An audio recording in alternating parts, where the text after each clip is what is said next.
Hello everybody, आप सभी का मेरे चैनल फिजिक्स की क्लास में स्वागत है। आज हम mechanical properties of fluid chapter से नीट 2013 एंड AIPMT 2014 के क्वेश्चन सॉल्व करेंगे।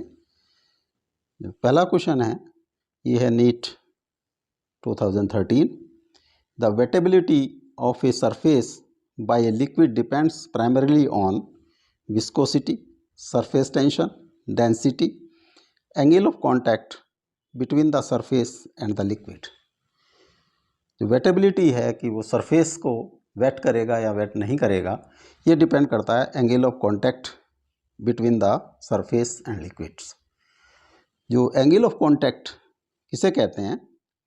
The angle between tangent to the liquid surface at the point of contact and solid surface inside the liquid is termed as angle of contact. Suppose एक ये surface है, this is a surface, ये liquid drop,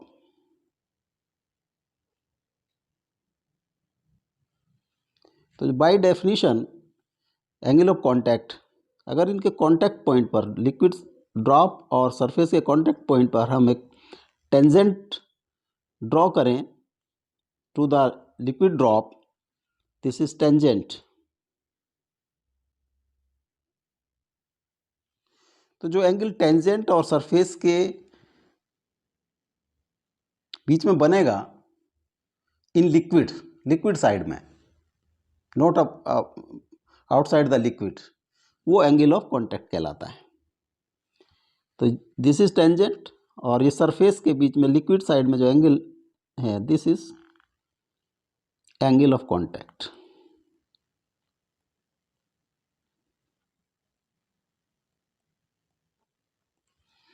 similarly एक दूसरी drop है, अगर ये liquid drop है किसी दूसरे लिक्विड की, दिस इज सरफेस, ये इनका कांटेक्ट पॉइंट है। कांटेक्ट पॉइंट से हमने टेंजेंट ड्रॉ किया है, टेंजेंट। तो टेंजेंट और सरफेस के बीच में जो एंगल बनेगा इन लिक्विड यानी कि लिक्विड साइड में, that is angle of contact, this is angle of contact.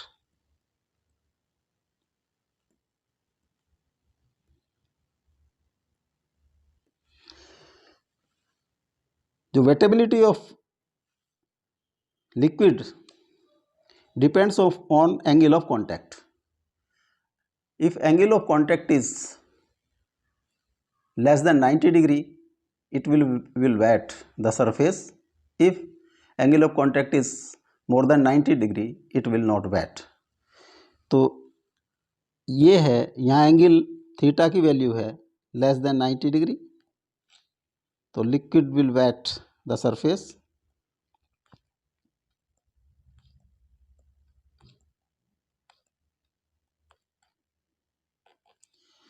और यहाँ पे थीटा की वैल्यू है ग्रेटर देन 90 डिग्री,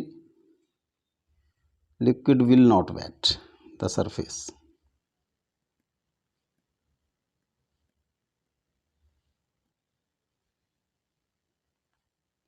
तो जो wettability depends on angle of contact between the surface and the liquid, hence D option is the correct option.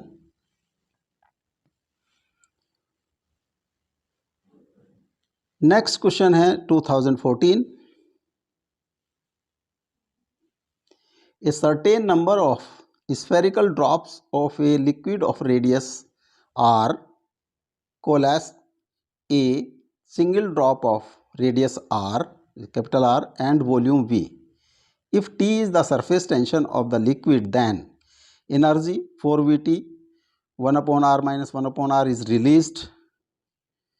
B, energy 3VT 1 upon r plus 1 upon r is absorbed.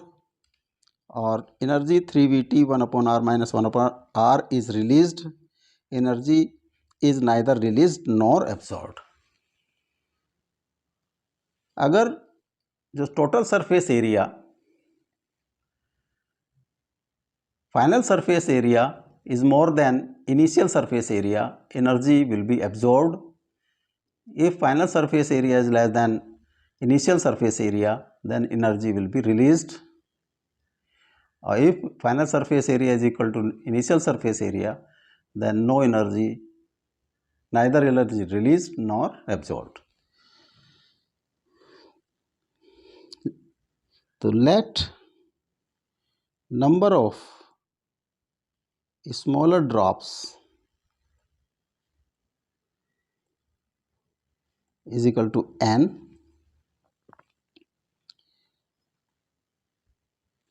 Total volume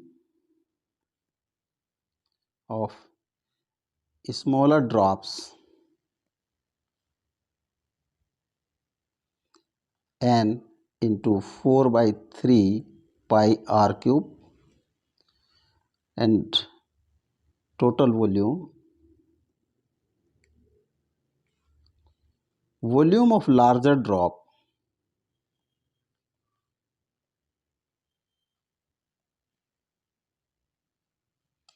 is equal to 4 by 3 pi capital R cube. Volume larger, जो total volume of smaller drop and larger drop will be same, and its value is given n was V. तो n 4 by 3 pi R cube is equal to V. Question number 1. 4 by 3 pi R cube is equal to V. Equation number 2. जो 3 options दिए हैं उनमें VT 1/, VT R and capital R में equations दी हुई हैं, तो हमें भी VT और R में ही रिलेशन निकालना है. तो initial surface area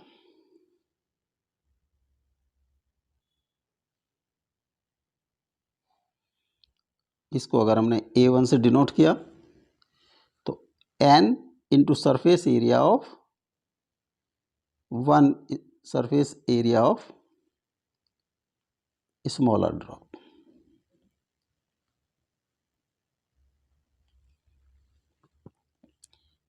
n into 4 pi r square. From equation number 1,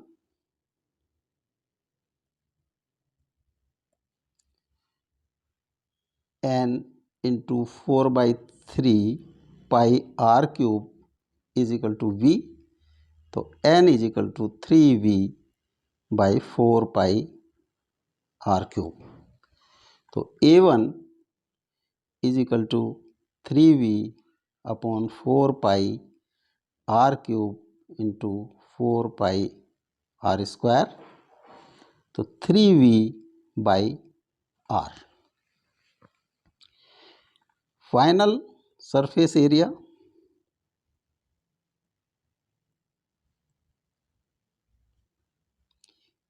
A2 is equal to 4 pi r square, या इसको हम लिख सकते हैं 4 पाई r square into r by r. 4 pi r cube by r. 4 pi r cube by r into 3 by 3. 4 by 3 pi r cube by r into 3. A2. From equation number 2, this is V.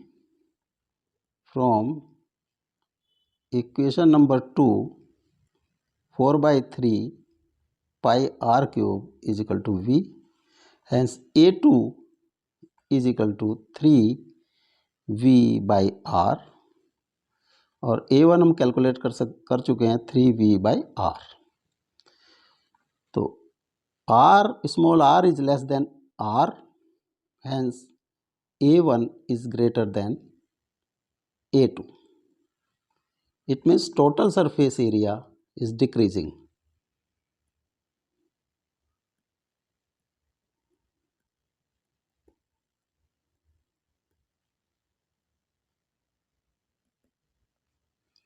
तो energy will be released.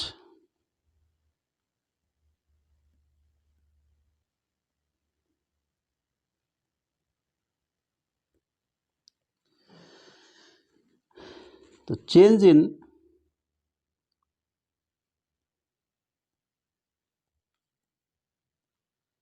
Surface area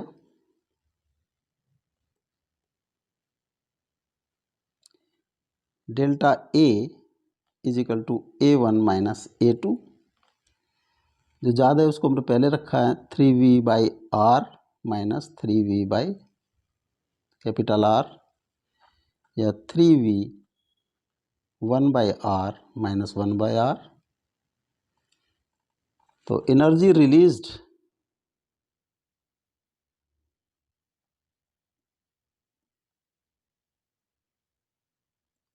delta A into surface tension T। तो 3VT